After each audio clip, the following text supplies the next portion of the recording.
This Friday, the Chavez Titans versus the Kennedy Thunderbirds.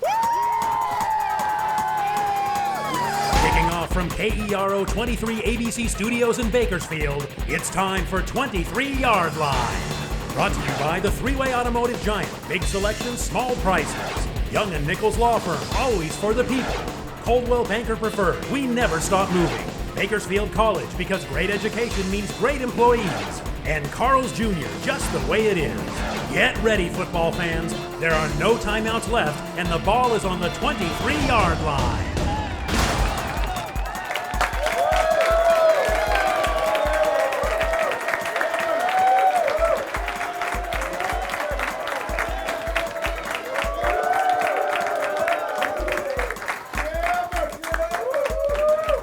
Good evening and welcome to another edition of the 23-Yard Line. I'm your host, Preston Mitchell, and once again, we'll show you the best high school football Kern County has to offer.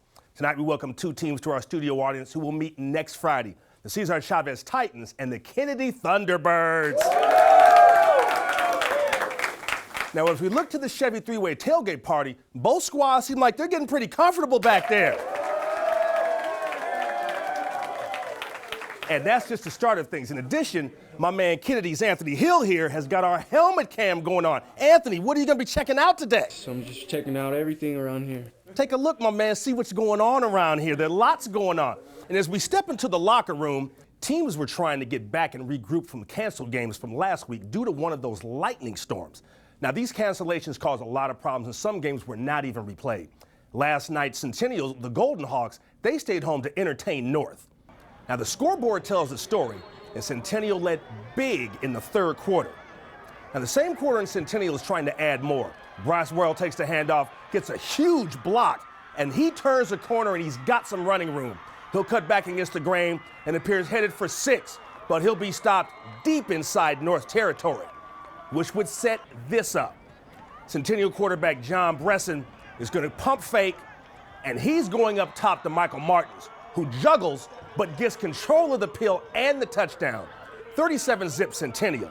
The Golden Hawks dominated throughout on their way to a 44-7 rout of the Stars. GARCES was stunned on the road last week in a 7-point defeat at San Joaquin Memorial. Last night, the Rams went on the road to face a Stockdale squad routed last week at Clovis after the academic suspension of star running back DJ Martin. Now, you better get your groove on because it was homecoming for the Mustangs. We're in a scoreless first quarter when GARCES quarterback Philip Anspach goes over from a yard out to give the Rams a 7-0 lead. Same quarter when Stockdale quarterback Mitchell Jackson rolls to his left and lets one go deep down the sideline, where it's picked off by GARCES cornerback Joey Stewart. Second quarter now, and Anspach looks and hits a wide open Angus Ballou at the 5, and he outruns the defense for the 25-yard touchdown hookup and a 14-zip GARCES advantage. To the third quarter, and the GARCES running game gets busy. Nick Velawall gets loose and runs to the Stockdale 2, and the Rams will close out the scoring when Anspach goes over from a yard out to make it 21-0 Rams.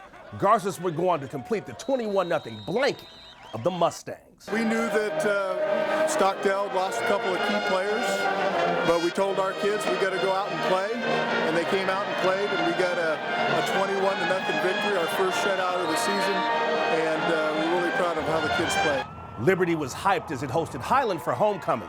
Scoreless first quarter, and Highland quarterback Zach Pascal rolls to his right, sets, and fires downfield to Justin Flajos inside the Liberty 5-yard line. And Pascal capitalizes when he goes untouched around the right side for the touchdown run. 7-0 Highland. First quarter, still 7-0 Highland when the Patriots' Corbin Jounty gets the pill, gets around the right side, and down the sidelines before being pushed out at the 25. And Jounty finishes what he started when he goes around the left side for the short run. And we're all tied at 7 after the touchdown. Still in the second, and Jounty scoots around the right side, sidesteps a tackler, and he's going to get one of his 3 TDs on the night.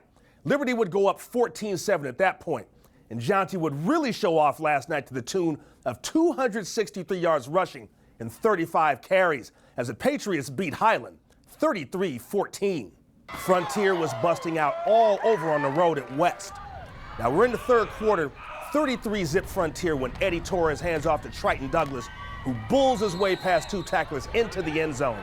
39-0 after the missed PAT. Same score in the third when James Hosey takes a pitch, cuts it up, breaks a tackle, and he's off to the races. And you know what? He's going to beat all the other boys to the end zone for a 60-yard score. Frontier stayed in the ranks of the undefeated with the 47-0 pounding of West. And for our player of the week, look no further than Liberty High's Corbin Jounty. The 6'1", 190-pound junior ran through and around Highland for 263 yards on 35 carries and 3 scores. Highland's Corbin Jounty, our player of the week. Coming up next, Independence and Miramonte hosted non-league affairs, and we'll talk to Kennedy about his upcoming game. The Chevy 3-way tailgate party is going on. You're watching the 23-yard line.